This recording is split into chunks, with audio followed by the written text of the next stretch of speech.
যে গতকালকে আমি তল ইউনিয়নের বড়িয়া এলাকায় গিয়েছিলাম, বাদালিয়া পাড়া। কি অবস্থা করেছে তারা! 150-200 বাড়ি ঘর একেবারে কুপিয়ে শেষ করে ফেলেছে। এমনকি মনে হচ্ছে ওই এলাকা এখন সেই রাত নিঝুমের মতো অন্ধকার হয়ে আছে দিনের বেলায়ও, কারণ কারেন্টের যে সমস্ত তারগুলো সেগুলো খুলে নিয়েছে। এই কঠিন পরিস্থিতিগুলো যারা তৈরি করছেন, আপনারা নিজেদের পায়ে নিজেরা কোড়াল মারছেন, নিজের ক্ষতি নিজেরা করছেন। এখানে পুলিশ অফিসার বসে আছেন, উনি যদি কোনো অন্যায় করে আর বলে যে হুজুর আমার দোষ না, এটা দোষ হচ্ছে উপরওয়ালা, উপরওয়ালা বলে তাই করি না। উপরওয়ালা হয়তো যিনি আছে ওনার উপরে হয়তো ওসি আছে, এর উপরে হয়তো এসপি আছে, এর উপরে ডিসি তো আর অন্য বিভাগে, এর উপরে হয়তো অ্যাডিশনাল যিনি রেঞ্জের ডিআইজি আছে এই পর্যন্ত, এরপরে একেবারে সর্বশেষ ওনাদের আইসি পর্যন্ত। এখন যদি কোনো অন্যায় উনি করে, অবিচার করে কারো উপরে, তাহলে এই নির্দেশ যদি উপরে কেউ দিয়েও থাকে, নির্দেশ দেওয়ার কারণে হয়তো এসপি ওসি গুনাহগার হবে, ভাগ পাবে। আজকেও চড়হাসে একজনকে কুপিয়ে মেরে ফেলেছে। এরপরে গতকালকে ওই যোগিয়া কদমতলার ওই লাইনে একজনকে মেরে ফেলেছে ড্যাগার দিয়ে। পৃথিবীতে এত কঠিন ইবাদত আল্লাহ রাব্বুল আলামিন এটা শুধু আমাদেরকে দিয়েছেন এইটা না, এর আগে যত মানুষ দুনিয়া থেকে বিদায় নিয়েছে প্রত্যেকের ওপরে এটা ছিল। হ্যাঁ, তাদের ওপরে হয়তো অন্যান্য বিধান দিনের যেগুলো আছে এইগুলো হয়তো কম বেশি ছিল, কিন্তু রোজা ছিল। এই জন্য কামা কতিবা আলাল্লাযীনা মিন ক্বাবলিকুম দিয়েছে। তোমাদের পূর্বে যারা ছিল তাদের প্রত্যেকের ওপরে এই বিধানটা ছিল। কেন দিয়েছিলেন আল্লাহ এই বিধানটা? লাআল্লাকুম তাত্তাকুন, আশা করা যায় তোমরা তাকওয়াবান হবে, পরহেজগার হবে, খোদাভীতি অর্জন করবে, বেঁচে থাকবে, দূরে থাকবে। কি থেকে দূরে থাকবেন? কি থেকে বেঁচে থাকবেন? তাকওয়াবান হতে হলে তো বেঁচে থাকা লাগে, দূরে থাকা লাগে। কি থেকে বেঁচে থাকা লাগে, কি থেকে দূরে থাকা লাগে, এইগুলো আমাদের এই রোজা শিক্ষা দিয়ে যায়। যেহেতু একটা কষ্টের কাজ, না খেয়ে থাকা পৃথিবীতে অনেক কষ্টের কাজ। আল্লাহ রাব্বুল আলামিন নবীজির মাধ্যমে একটা হাদিসে কুদসি উনি জানিয়েছেন, আস-সাওমু লি ওয়া আনা আজজি বিহি ওয়া আনা উজজা বিহি, যে রোজা মানুষ আসলে আমার জন্য রাখে, এটা লোক দেখানোর জন্য না, এটা রিয়ার ভেতরে পড়ে না। কোনো পাগলও পাবেন যে না খেয়ে থাকে লোক দেখানোর জন্য। এই পৃথিবীতে একটা ইবাদতই আছে যেটা শুধুমাত্র মানুষ একনিষ্ঠভাবে ইখলাসের সাথে আল্লাহর জন্যই করে। এই জন্য আস-সাওমু লি একালিপ টান আছে, রোজা আমার জন্যেই। ওয়ানা উজজা বা ওয়ানা আজজি, দুই শব্দই আছে হাদিসে। এটার পুরস্কার হয় আমি নিজে দেব, অথবা এর পুরস্কার আমি আল্লাহ নিজেই হয়ে যাব। বলেন সুবহানাল্লাহ।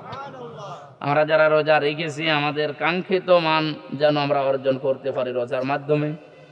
যেগুলো ছেড়ে দেওয়া দরকার ওগুলো যেন শুধু 1 মাস না, বাকি 11 মাসও ছেড়ে দিতে পারি। রোজা রাখলে মানুষ যেমন সহসায় মুখ দিয়ে গালিগালাজ করে না, বের করে না। কেউ গালি দিলেও বলা লাগে যে আনা সাইমন, আমি রোজাদার, যে আমি এভাবে পায়ে পাড়া দিয়ে ঝগড়া করতে আসলেও করব না। আমার মনে হয় এই নিয়মটা যদি বাকি 11 মাস আমরা মেনে চলতে পারতাম, তো বাংলাদেশে অন্তত রোজার মাসে যেটা হচ্ছে এটাও তো হওয়ার কথা ছিল না। আজকেও চড়হাসে একজনকে কুপিয়ে মেরে ফেলেছে।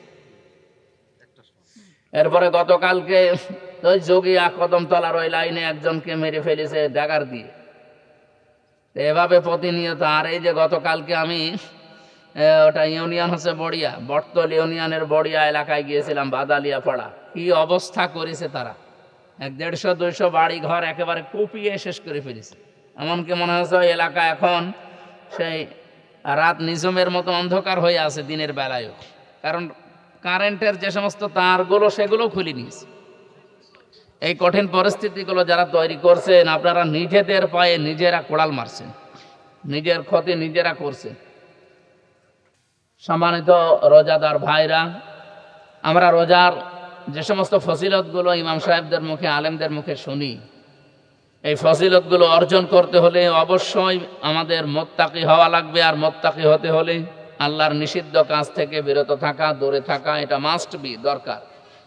আপনি যেমন জেনে শুনে অন্তত জেনা করেন না, কারণ জানেন যে এটা করলে, সুযোগ থাকার পরও অনেকে করে না, কারণ জানে এটা করলে কবিরা গুনাহ হবে।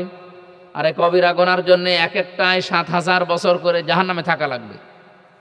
এইটা মনে করে আরো যে আল্লাহর নিষিদ্ধ কাজগুলো আছে, মানুষ যদি এইভাবে মনে করে আমরা ছেড়ে দিতে পারতাম, দূরে সরে রাখতে পারতাম, তাহলে এই হত্যাগুলো হতো না। এই যে বাড়ি ঘরে মানুষকে কুপিয়ে শেষ করে দিয়েছেন, তাদেরকে অন্ধকারে রেখে দিয়েছেন, এইটাও আপনি করতে পারতেন না।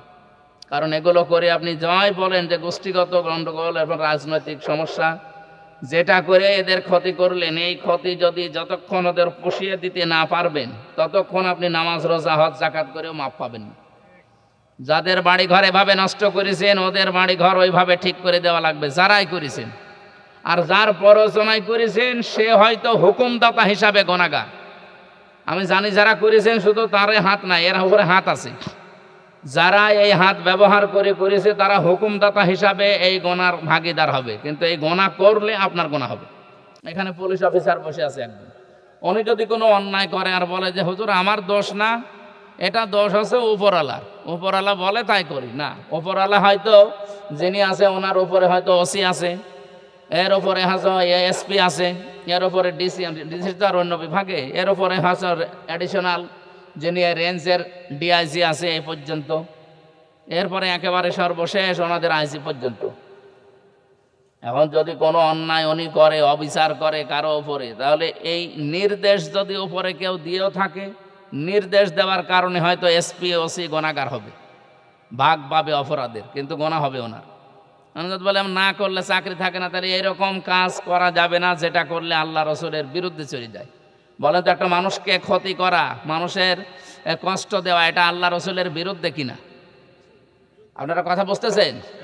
এরকম করে একটা আমি উদাহরণ দিলাম, এখন যত কাজ আছে এরকম কাজে যদি যাওয়া লাগে যে কাজ করলে আল্লাহ রসুল নারাজ হয়ে যায়, তাহলে ওই কাজ জীবনে কাউকে সন্তুষ্ট করতে করা যাবে না, সে মা হোক, বাবা হোক, স্ত্রী হোক, আর আপনার অফিসার হোক। আমরা যদি রোজার এইভাবে শিক্ষা নিতে পারতাম, বাংলাদেশটা আমার মনে হয় ভালো হয়ে যেত। সম্মানিত মুসল্লিকরাম, আমি এখানে রাজনৈতিক বক্তব্য দেওয়ার জন্য আসি না, এসেছি রোজার কিছু শিক্ষা আপনাদের গ্রহণ করাতে। তার ভেতরে এটা একটা শিক্ষা যে আমরা যা করব, কুল্লু নাফসিন বিমা কাসাবাত রহিনা, প্রত্যেকেই তার নিজের পাপের জন্য দায়ী। এই জন্য কিয়ামতে আপনার পাপ নিয়ে আপনি উঠবেন, আমার অপরাধ নিয়ে আমি উঠব। এরকম অপরাধ যেন না করি যেটা কিয়ামতে উঠলে আমি সহ্য করতে পারবো না। আল্লাহ আমাদের রোজার এই শিক্ষাটাই নেওয়ার তৌফিক দিন। রোজা এমন একটা ইবাদত যেটা মানুষ সত্যিকার অর্থে পালন করলে সে মুত্তাকি হয়ে যাবে। লাআল্লাকুম তাত্তাকুন, পৃথিবীর কোনো ইবাদতে আপনি পাবেন না। আপনি নামাজ পড়েন লাআল্লাকুম তাত্তাকুন হয়ে যাবেন, কোরআনে কোনো জায়গায় নেই। এই যে মাওলানা কয় যে ফারুকি সাহেব এখানে আছে, একজন আলেম, অনেক বড় মাপের আলেম, জিজ্ঞাসা করে দেখেন ওনারে, ওই যে আপনাদের ইমাম সাহেব মনে হয় এটা। আরো যারা আছে বলেন কোরআনে এমন কথা আছে যে নামাজ আদায় করো তাকওয়াবান হয়ে যাবে? আমি পাইনি কোনো জায়গায়। তোমরা হজ করে আসো, যাকাত দাও, জিহাদ করে আসো, তোমরা তাকওয়াবান হয়ে যাবে না, নেই। খালি রোজার ব্যাপারে আছে। এই জন্য রোজা যেন ওই মানের হয়, খালি না খেয়ে থাকার নামে রোজা না। এরকম না খেয়ে হিন্দুরাও থাকে, এরকম না খেয়ে খ্রিস্টানরাও থাকে, তাদের হয়তো রোজা বলে না, তাদের উপোস বলে, তাদের অন্যান্য আলাদা ভাষা আছে। কিন্তু আমরা যে রোজা রেখেছি শুধু না খেয়ে থাকা না, এমনকি জায়েজ জিনিসের কাছেও আমাদের যাওয়া নিষেধ। নিজের স্ত্রী জায়েজ না, কিন্তু রোজার মাসে তার কাছে যাওয়া যায়? বলেন জায়েজ জিনিসই যদি আপনি যা যেতে পারেন, তাহলে না জায়েজের জিনিসের কাছে যাবেন কি করে? রোজার শিক্ষা নিতে গিয়ে মানুষ রোজার মাসে ঘোষ সরাসরি নিতে চায় না, বলে নেব এই ইফতারের পরে টেবিলের নিচে রেখে যায়। আপনার এই ধোঁকাবাজি ধান্দাবাজি কিন্তু রোজা শিক্ষা দিতে আসে নাই। আল্লাহ আমাদেরকে লাআল্লাকুম তাত্তাকুন আমরা যেন হতে পারি, আল্লাহ যেন আমাদের তৌফিক দেন। আজকের এই ছোট্ট আয়োজনে যারাই সম্পৃক্ত আছেন, কে আমাকে ভোট দিয়েছেন কে দেননি এটা আমি মনেও রাখি নাই। এখন এই 4.5 লাখই আমার ভোটার, এবং সবাই আমার কাছে ওই জামাত ইসলামকে যা মনে করি, অন্যান্য দলের আমার ভোটার যারা আছে সবাইকে আমি একই মনে করি। যা আসবে বাজেট সবার যার যতটুকু অধিকার আমি শুধু পৌঁছিয়ে দেব। যেহেতু আমার 5 বছরে একটা টাকা বাড়বে না, তা আমার হাম্মানকে তাম্মানকে করে লাভ কি? যা আসবে, কে দল করেছে কে দল করে নাই, কে দাঁড়ি পাল্লায় দিয়েছে কে ধানের শীষে দিয়েছে, কোনো দরকার নেই। আমার যা আসবে আপনাদের কাছে পৌঁছাবো, এইটাই আমার দায়িত্ব। আমি রাস্তার বিষয়ে জানি। আমি এই যে মাওলানা আছে, এই আমাদের সহকারী সেক্রেটারি এই জেলার আপনাদের এই ইউনিয়নের সন্তান কাঞ্চনপুর, এটা কাঞ্চনপুর না? যদিও কাঞ্চনপুরে আমরা হেরে গেছি, অসুবিধা নেই, আপনারা সবাই আমার ভোটার। ঠিক আছে, কাঞ্চনপুরে আমরা জিতে গেছি আলহামদুলিল্লাহ। একটা জায়গায় হেরেছি, সব জায়গায় জিতে গেছি। ওইটাও আমাদের জিত, আমাদের কোনো হার নেই। আমরা 55,000 ভোট বেশি পাওয়া মানে কি বিশাল ব্যাপার। তা আমাদের এই আপনাদের এই সন্তানকে আমরা দায়িত্ব দিয়ে যাচ্ছি, ওনার কাছে আছে খবর, এই ইউনিয়নগুলোতে বাজেট আসতেছে, জুন মাসে আরো ব্যাপক হারে আসবে, আর এই যায় এসেছে এই এই রাস্তাটুকু দেখিয়েছে, এতটুকু রাস্তা তো ওনারা করবে না, কমপক্ষে হাফ কিলোমিটার রাস্তা না হলে হাত দিতে চায় না। এতটুকু হয়তো নিজেরাই সংস্কার করে নেওয়া লাগবে, আমরা দরকার হয় কিছু দিয়ে দেবো ওদের বলে, মানে হাফ কিলোর উপরে হওয়া লাগবে।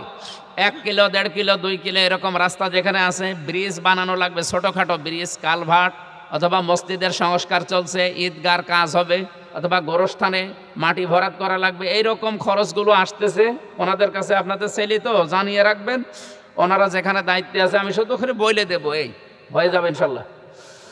আর যে সমস্ত মানুষ উগ্রতা ছড়াচ্ছেন বিভিন্ন কায়দায়, আপনারা থামবেন ভাই, নিজেদের ক্ষতি নিজেরা করেন না।